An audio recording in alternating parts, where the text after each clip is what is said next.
What makes a story truly scary? Is it the fact that it actually happened, or the feeling that it could happen to you? This year has brought some of the most chilling stories ever recorded. Moments of pure terror that defy logic and make us question the world around us. Get ready to dive into the 3 scariest and 100% real stories of 2024. The ones that will make you look over your shoulder and sleep with the lights on. Want to feel the chills down your spine and discover how these unexplained events changed lives forever? Watch until the end to unravel the disturbing details and understand how something like this could happen to any of us. Even you. This introduction uses a casual and thought-provoking tone, aimed at young adults and adults with an interest in mystery and horror stories, offering the benefit of entertainment and a psychological thrill. It was a normal night for Lucas, a ride-hailing driver who, out of necessity and habit, preferred to work the early morning shift. Empty roads, almost complete silence, and the tranquility of taking passengers without the chaotic city traffic. He always told himself that there was nothing to worry about. After all, the roads were just that, roads. Until that night. At around 2:30 in the morning, Lucas had just dropped off a passenger in a rural area, on the outskirts of a small town. The way back home would be long, and the GPS showed a shorter, but lesser-known road. An almost forgotten route, crossing kilometers of dark fields of crops. Hesitantly, he chose the quickest route. After all, what could happen? The first half hour was peaceful. Lucas kept the radio low and focused on the headlights illuminating the road ahead. The cornfields surrounding the road seemed endless, tall and dark, bending in the wind as if whispering something. Every now and then, he adjusted the rear-view mirror or shifted his position in the seat, just to stay alert. Still, the drowsiness was starting to bother him. Then it happened. In the distance, a silhouette appeared on the road, right in the middle of the lane, standing still. Lucas frowned, squinting to make sure of what he was seeing. A person? At this time, he thought. Slowing down, he expected the figure to move, to get out of the way, but it didn't. As the headlights illuminated her, he could see better. It was a woman. She was facing away, dressed in a long white dress that looked old, almost worn, as if it had been taken from another time. Her long dark hair covered her back, and she simply didn't move. The car was almost stopping now, and Lucas began to feel his heart racing. What is she doing here? Is she hurt? He asked himself, with a mixture of fear and concern. When the car stopped a few meters away, Lucas slowly rolled down the window. "Ma'am? Are you okay?" His voice sounded weaker than he would have liked. The woman didn't answer. She didn't even turn around. She remained there, motionless, her bare feet on the cold asphalt. Lucas thought about getting out of the car, but something inside him, a primitive instinct, stopped him. Something was wrong. Terribly wrong. Suddenly, her head began to turn, slowly, beyond what seemed natural. Lucas froze. Her movements were slow, almost mechanical, until finally he could see her face. Lucas's heart raced. The woman's eyes were completely white, empty, as if there was no life in them. Her skin was too pale, almost translucent, and her lips moved, as if she was trying to say something, but no sound came out. "No! It can't be," Lucas murmured, his fingers trembling on the steering wheel. Without thinking twice, he stepped on the accelerator. The car jerked forward, swerving away from the woman. He didn't look back. He didn't want to look. But even so, a strange feeling took hold of him. It was as if she were still there, watching, following him with those empty eyes. Lucas accelerated as much as he could. The engine roared, but the road seemed endless. Every time he thought the cornfields would end, they just kept going, like a tunnel that trapped him. He began to sweat coldly, his eyes moving frantically through the rearview mirror and along the sides of the road. "I just need to get out of here," he repeated mentally. Suddenly, something caught his attention. There, in the middle of the cornfields, the same figure was standing, looking straight at him. It couldn't be. Hadn't he just passed her? How could she be there? The woman was standing among the corn stalks, motionless, her eyes still fixed on him. Lucas began to hyperventilate. His breathing was heavy, and the sound of the engine now seemed muffled. He didn't understand what was happening, but he knew he had to get out of that place. That's when the car died. The engine turned off, the headlights went out, and absolute silence enveloped him. Lucas turned the key frantically, but nothing happened. The road went completely dark, and the sound of the wind rustling the corn was now all he could hear. "No, no, no," Lucas whispered, almost like a prayer. He looked ahead. The woman was there, standing in front of the car. This time, closer. Her white eyes seemed to glow in the darkness, and Lucas had the distinct impression that she was smiling. A cold, empty, almost mocking smile. "Sem pensa, ele tranquillas portas e agaru o celular. Tentu ligar para alguim. Mas neo havia sinal.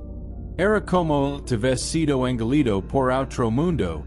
Lugar onde o tempo e a lógica neo existiam mais. A figura cômica a se aproximar do carro. Cada passo parecia icor dentro de cabeça de Lucas. Som seco, lento e cadenciado. Ele cômico a gritar. Bater no volante. Mas nada mudava. Ela se aproximava. E ele neo podia fazer nada. Enteo. Tudo ficou em silêncio novamente. A figura parou ao lado do carro. Por momento que parecia eterno. Nada aconteceu. Eis que uma batida seca e que no vidro do passageiro. Lucas virou o rosto lentamente. O coração na garganta. A mulher estava lá, do outro lado do vidro. Olhando diretamente para ele com aqueles olhos vazios e sem vida. Seus lábios se moviam, como antes. Mas agora ele pode ver som fraco e arrastado. Neo. Deveria. Estar. Aqui. Foi nesse momento que o motor voltou a funcionar. Sem explicação. Os farwa acenderam e, quando Lucas voltou a olhar para a janela, a mulher havia desaparecido. Sem perder segundo, ele pisou no acelerador e dirigiu como nunca. Lucas nunca mais voltou aquela estrada. Quando contou sua história, muitos duvidaram, riram, ou disseram que estava cansado demais. Mas ele sabia o que havia visto. E sabia que aquela estrada escondia algo que ninguém deveria encontrar. O que o assombra hoje neo é apenas a imagem de mulher ou os olhos vazios. Mas uma pergunta que nunca saiu de sua mente. Se ela diz que eu neo deveria estar ali. Quem o que estava esperando por mim? No one thought the trip would be a bad idea. For Lucas, Mariana, João, and Raquel, a weekend in a secluded cabin seemed perfect. The group of friends needed a break, away from the chaos of the city, the incessant notifications, and the frenetic pace of work. It was winter, and the idea of spending 2 days around the fireplace, talking and laughing, seemed irresistible. Lucas had found the place online. An old cabin, located in the heart of a dense forest, for a surprisingly low price. A find, he had said. The drive to the place was longer than they expected. When they finally arrived, the sun was already starting to hide behind the trees, painting the sky in orange and purple tones. The cabin was smaller than it looked in the photos, with old wooden planks and windows that looked like they had never been cleaned.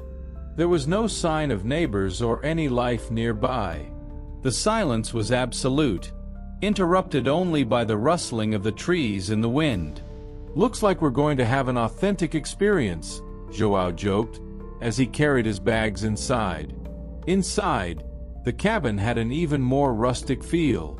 The main room had a stone fireplace, worn armchairs, and an old clock that no longer worked. The kitchen was small, equipped with only the basics, and the bedrooms had simple beds with blankets that smelled of old wood. It wasn't exactly comfortable, but everyone was willing to make it work. "This looks like something out of a horror movie," Mariana said, laughing as she lit the fireplace. The joke was met with laughter, but on some level, everyone thought the same thing. There was something unsettling about the place, something they couldn't name. Maybe it was the insulation, or the cold that seemed to seep through the cracks in the wood, even with the fire going. But no one commented on it. Instead, they opened a bottle of wine and sat around the fireplace to relax. A few hours later, the first strange thing happened. Raquel went to the kitchen to get another bottle of wine. When she came back, her expression was different. "Guys, did someone touch my backpack?" The others looked at her, confused. "What do you mean?" Lucas asked. "My backpack was closed when we arrived. Now it's open and my things are all scattered around." "It must have been you, Raquel," Joao replied with a smile. "Maybe you forgot." Raquel didn't answer, but her face showed that she wasn't convinced. In any case, the group dropped the subject and continued their conversation. What they didn't realize was that, at that very moment, the wind had stopped blowing outside, leaving the room completely silent. That night, while everyone was sleeping, Mariana woke up to a strange sound coming from the living room. It was a rhythmic sound, something like a tap-tap-tap. She sat up in bed, her heart racing. "It must be the wind," she whispered to herself. But, as she listened more carefully, she realized that the sound didn't sound natural. It was as if someone was gently knocking on the wood, repeatedly, outside the cabin. Mariana got up and, with cautious steps, went to the window. She looked out into the woods, but all she saw was darkness. No movement, no shape. The sound had stopped. Taking a deep breath, she went back to bed and tried to sleep. But deep down, she felt that something was wrong. The next morning, while they were making coffee, Lucas noticed something that gave him the creeps. On the ground right next to the door there were footprints. They were small, as if they were from a child, and they led all the way to the side of the cabin. The problem was that no one had left during the night, and with the intense cold, it was impossible for someone to be walking barefoot outside. "That's not normal," he muttered. Joao tried to dispel the tension with a joke. "Relax. It must have been an animal. I don't know, a raccoon dressed as a person." But the joke didn't convince anyone. The atmosphere in the cabin seemed heavier, as if something was there, watching. That afternoon, the group decided to explore the woods. They needed to get out of the closed environment to breathe a little. They walked for almost an hour, talking and trying to forget the small incidents of the previous night. It was then that Raquel found something. "Hey, what's that?" Everyone approached. In the middle of the trees, there was a small, abandoned structure. A sort of tent made of branches and leaves, with strange symbols carved into the trees around it. Lucas approached and pushed aside the branches to look inside. His face turned pale. There are dolls here." Inside the tent, there were several old dolls, dirty and torn, arranged in a circle. Some were missing parts, others had burnt faces. The group immediately moved away, feeling an inexplicable sense of danger. "Let's go back now," Mariana said, her voice trembling. When they returned to the cabin, the sun was already setting. The cold seemed more intense, and everyone was tense. No one talked about what they had seen in the woods, but it was clear that it had affected everyone. That night, the sound came back. Knock, knock, knock. This time, everyone heard it. Lucas turned on a flashlight and cautiously opened the door. The light illuminated the space in front of the cabin, but there was nothing there. Only the silence and emptiness of the woods. He quickly closed the door and locked it. "There's something wrong with us here," Mariana whispered, hugging her knees on the couch. Suddenly, the old clock in the living room, which had never worked, began to ring. The chimes were deep and echoed through the cabin. Once, twice, 3 times, and then they stopped. "That clock doesn't even work," Joao murmured, staring at the object with wide eyes. No one slept that night. They took turns keeping the fire lit and the lantern on. When the sun finally came out, the group decided it was time to leave. They packed their bags in silence, avoiding looking out the windows or talking about what they had experienced. When they opened the door to leave, they found something that made everyone's blood run cold. The dolls from the forest were now in front of the cabin, arranged in a circle, exactly as they had seen in the tent. Without saying a word, they ran to the car and left as fast as they could. As they drove, no one looked back. The forest seemed to close in around the road, as if it wanted to stop them from leaving. Lucas tried to contact the cabin owner, but the number he had was gone. When they looked for the ad, it had disappeared too. It was as if the cabin had never been there. From that day on, the group never spoke about what had happened. Everyone went on with their lives, but they all shared the same feeling, that something had followed them from that place. Something that might still be waiting for them. Andre worked as a sales representative and spent most of his days on the road, traveling from city to city to meet clients.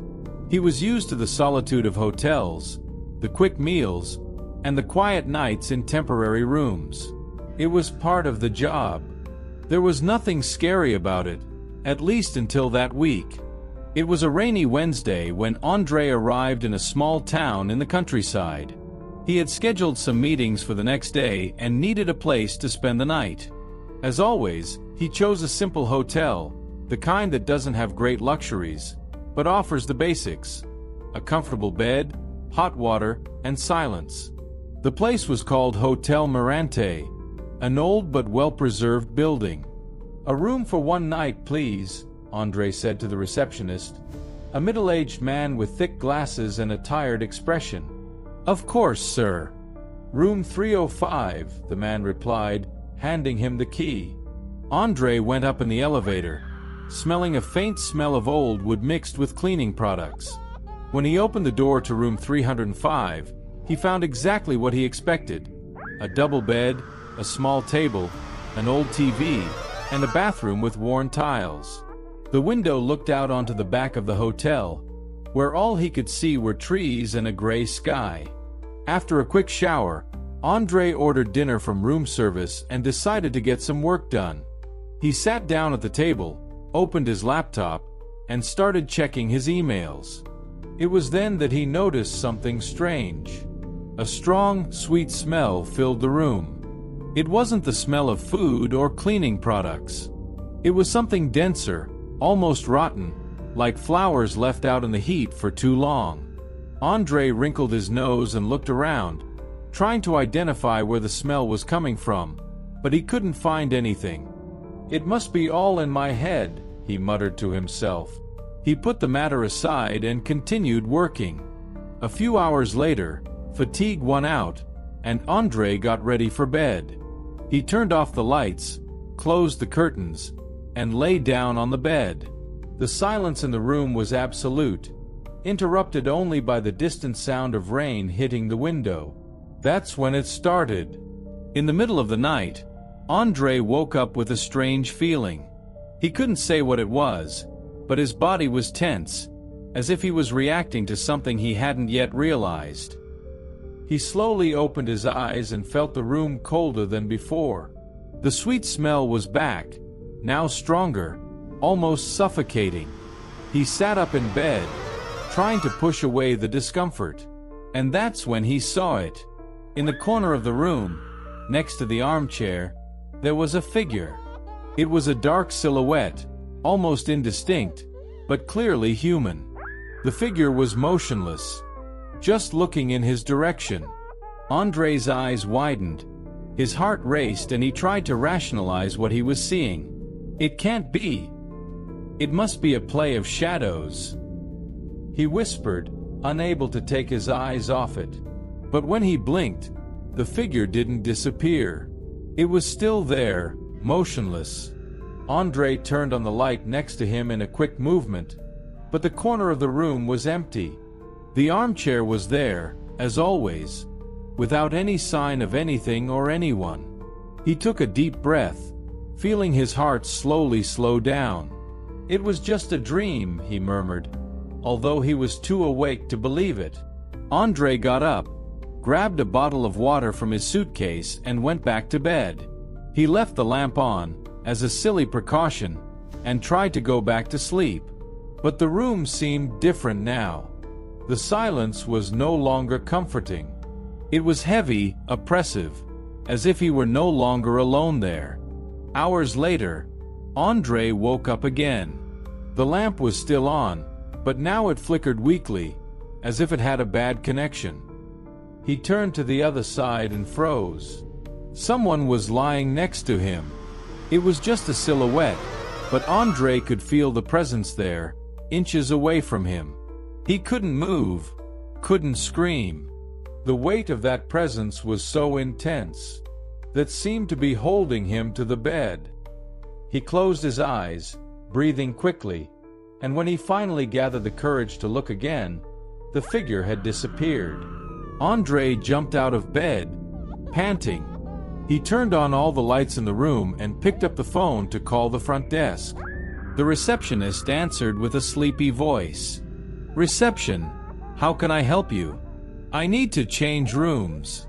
There's something wrong here," Andre said, trying to keep his voice steady. The man on the other end paused. "It's room 305, isn't it?" Andre was silent for a second. "How do you know?" The receptionist sighed. "Come down here, sir. We'll talk." Andre didn't think twice. He quickly gathered his things, without looking at the dark corners of the room, and went down to the reception. The receptionist was there, with a more serious expression than before. "I'm sorry about what happened, sir. Room 305. Well, it's not always rented out. But since the hotel was full tonight..."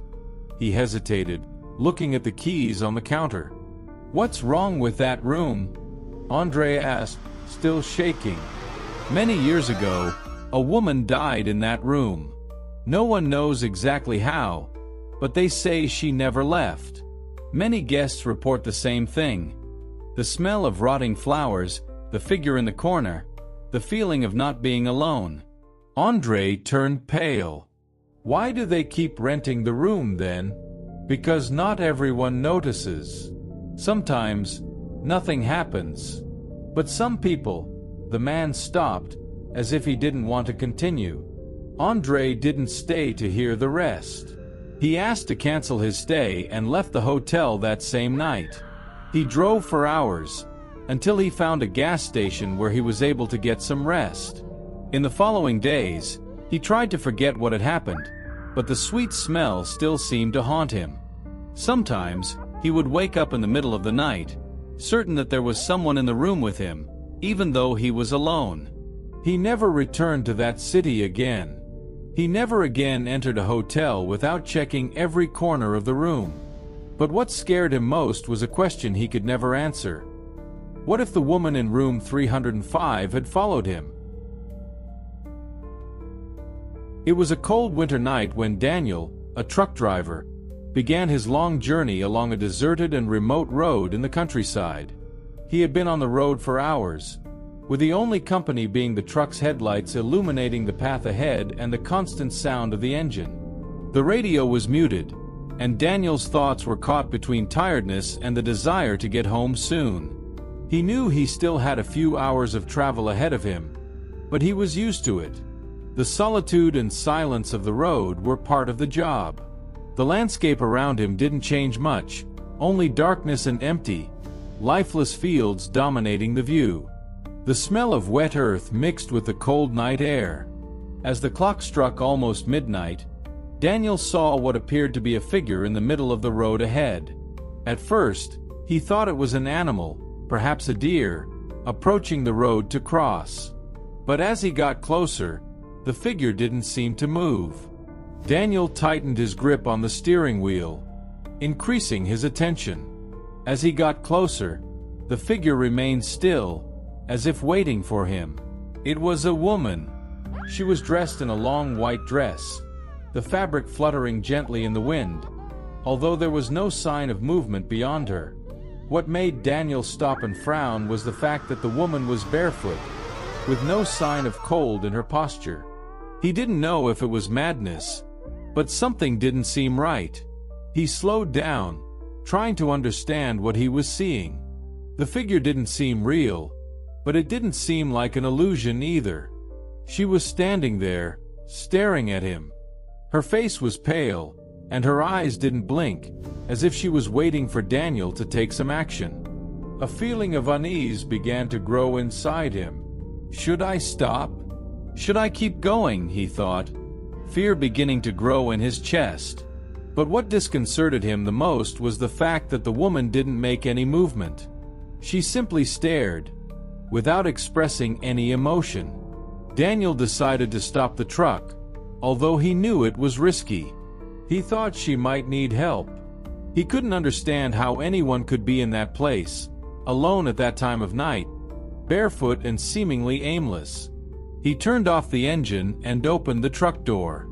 The cold wind immediately hit him, and he realized how silent the night was. No sound other than the wind. Daniel walked over to the woman, who hadn't moved an inch. He stopped a few feet away from her and hesitantly asked, "Hey, are you okay? Do you need help?" There was no answer. The woman just stared at him with those empty, expressionless eyes. A feeling of unease ran through Daniel's entire body, as if something was wrong, but he couldn't quite put his finger on it. He took a step forward, wanting to help, but something made him hesitate. It was as if something was telling him not to come any closer. Then, with an abrupt movement, the woman finally moved. She slowly turned her head, as if she was listening to something that only she could hear. Daniel stood frozen, watching. She looked at the horizon, from where a strange breeze seemed to be coming, and then, with a slight smile, she began walking towards the forest at the edge of the road. But this was no ordinary walk. Her steps were heavy, as if she were floating more than walking. Each step seemed to make no sound, as if she were camouflaged by the night itself. Daniel could not resist and, without thinking, followed the woman. But when he began walking towards her, the woman disappeared. She did not hide. She did not run into the forest. She simply vanished. A feeling of disorientation took over Daniel. He looked around, but there were no signs that she had gone anywhere. Nothing. The road was empty, as if she had never been there. Scared, Daniel got back to the truck as fast as he could, but his mind would not stop. He could not understand what had just happened. With trembling hands, he started the engine and accelerated. But when he looked in the rearview mirror, he was shocked. The woman was there, behind him, at a safe distance, but looking directly at him. She was still wearing the white dress, and her eyes, now visible in the rearview mirror, were fixed on him, as if she knew he was watching her. He accelerated even more, but the woman remained in the mirror, getting further and further away. Then, before he knew it, she was gone. Completely out of sight. But the impact of what he had experienced was there, in his mind, like a scar he could not erase. Daniel finally reached his destination, but he couldn't get the woman out of his mind. He tried to convince himself that it was an illusion, perhaps the fatigue or stress of the trip. But he knew it wasn't. He knew that what he had seen was real. All night long, he felt as if he were being watched, as if that woman was still nearby, waiting. Daniel's story quickly spread among other drivers who traveled that same road. Many of them claimed to have seen similar things, mysterious figures on the side of the road or strange apparitions in their rear-view mirrors. Some even said they felt an unsettling presence, as if they weren't alone. However, no one knew exactly who the woman was, or what she wanted. She seemed to be just part of the mystery of that road. The only thing Daniel knew for sure was that after that night, he never traveled that road again without feeling watched. The fear of what he had experienced never left him, and every time he passed by there, his eyes would stare into the shadows, hoping to never again meet that woman's eyes, so empty and yet so piercing. The stories you've heard today are more than just scary tales. They remind us of something fundamental. The unknown holds an irresistible allure, but it also carries with it a primal fear, one that makes us question everything we know about the world. Whether in the maze of a secluded cornfield, the darkness of a cabin in the woods, or the solitude of a hotel room, these experiences show us that sometimes reality can be more terrifying than any fiction. What all of these stories have in common is the way they confront us with the inexplicable. Each one raises questions that will probably never be answered. What really happened that night in the cornfield? Who or what was watching the group in the cabin? And what about the presence in the hotel room? Is it still there, waiting for another unsuspecting guest? Fear of the unknown is not just a natural reaction. It is a form of alertness, a mechanism that tells us to be careful, to respect that which we do not understand. But it also challenges us. It makes us look at places we'd rather ignore, and sometimes it forces us to face the things we fear the most. But what about you? What would you do if you were in one of these situations? Would you ignore the signs, trying to rationalize the unexplainable, or would you act with caution? Perhaps the real lesson of these stories is not just about avoiding scary places or suspicious situations, but about how we react when fear confronts us directly. These true stories from 2024 were chosen not just to scare you, but to remind you that the world is full of mysteries, and that, no matter how much we try to explain everything, there are things that simply cannot be understood. So, the next time you hear footsteps in the dead of night, smell a strange smell, or notice something in the corner of your eye, maybe it's time to pay attention. Don't underestimate the unknown. It may be closer than you think. And if these stories gave you the creeps, remember, you're not alone. There are many others who have had similar experiences and still carry those memories with them. Sharing these stories is a way to deal with fear and, at the same time, to remember that some questions may never have answers. With that, we conclude this video. I hope these stories touched you as much as they touched me. If you liked it, don't forget to like, share, and subscribe to the channel. And, of course, leave a comment. Which of these stories was the scariest for you? Or, better yet, have you ever experienced something similar? I would love to know. Until next time, and be careful of what may be lurking.